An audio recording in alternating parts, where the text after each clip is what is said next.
Picture this: a small town newspaper owner from Marion, Ohio, a man known more for his handshake than his policies, standing on his own front porch, speaking to crowds that came to see him. No dramatic speeches, no fury debates, and yet he wins the presidency in one of the biggest landslides in American history. But just a few years later, his name would become tied to one of the biggest scandals ever. This is the story of Warren G. Harding, the final president from our series.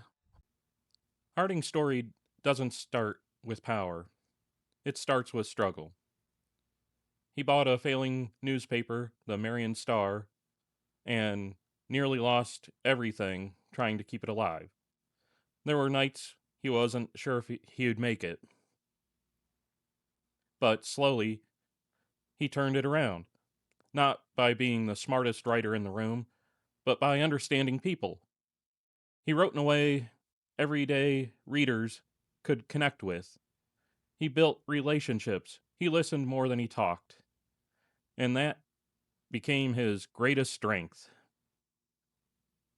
Even in politics, Harding wasn't known as a dominant thinker or a policy expert, but he was someone people liked being around, and that opened doors. Most politicians fought their way to the top. Harding almost drifted there. He served in the Ohio State Senate, became lieutenant governor, and eventually U.S. Senator. But he never came across as overly ambitious. He didn't overpower rooms, he blended into them. And in time when politics could be intense and divisive, Harding felt safe, predictable, comforting. By 1920, America was worn down. World War I had just ended, but the effects hadn't.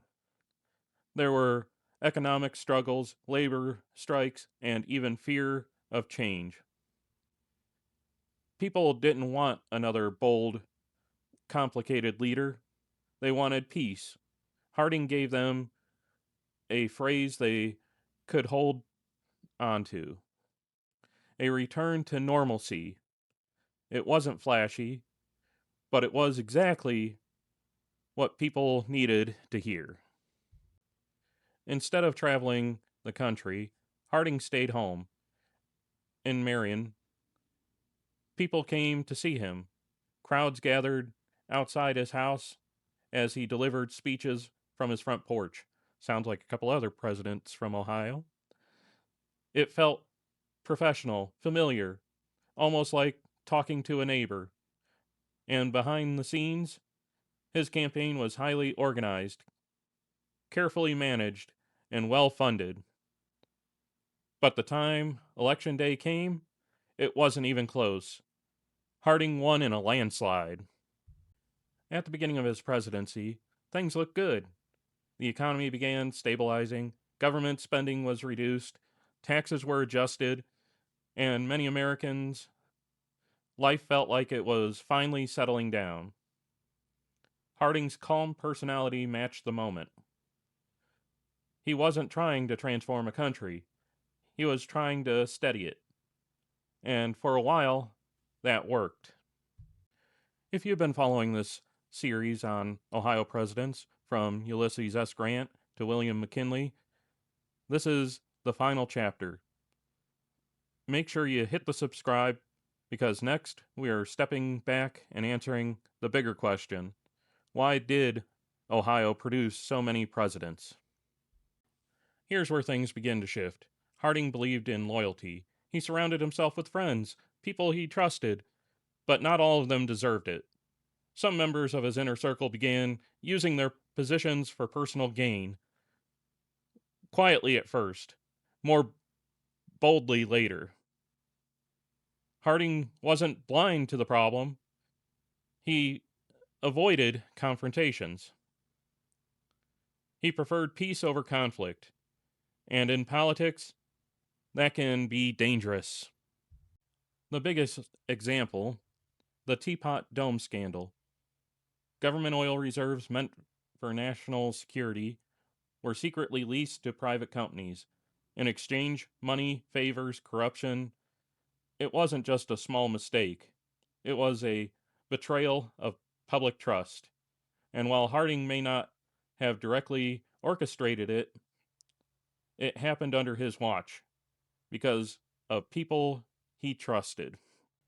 As whispers turned into investigations, the pressure grew. Harding reportedly began to realize how serious things had become. Some accounts suggest he felt overwhelmed, exhausted, even betrayed by those closest to him. The easygoing, confident leader from the front porch was now carrying something much heavier. In 1923, Harding left Washington on a cross country tour. He wanted to reconnect with people, to rebuild trust, to reset.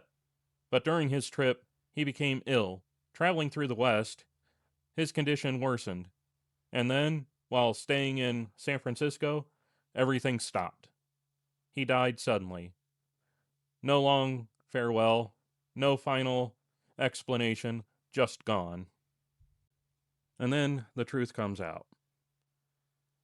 One by one, the scandals surface. Investigations revealed just how deep the corruption had gone, and Harding's legacy changed almost overnight.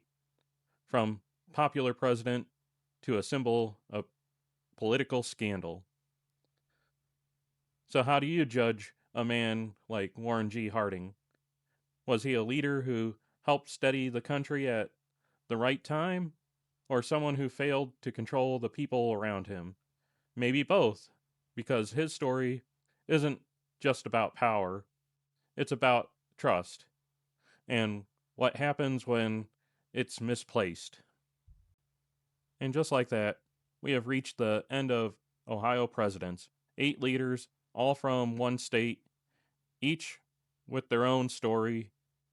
If you want to understand how that happened, make sure to subscribe, because next we answer the question behind it all: why Ohio?